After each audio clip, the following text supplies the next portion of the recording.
வணக்கம், நான் உங்கள் மிஸ்டர் கோப்ரா. அண்ட் டுடே பார்த்தீங்கன்னா ஜஸ்ட் நான் காலைல என் ஃப்ரெண்டு தான் கால் கொடுத்தா அப்படியே டிபார்ட்மெண்ட்லேருந்து. அவங்க இதில் வந்து ஒரு சாரப்பாம்பு ஒன்று வந்துருச்சுன்னு சொன்னா அப்படியே அதை போய் பிடிச்சி எடுத்துகிட்டு வந்திருக்கோம்.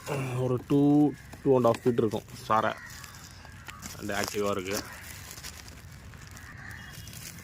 இது ஓப்பன் பண்ணி பார்த்தீங்கன்னா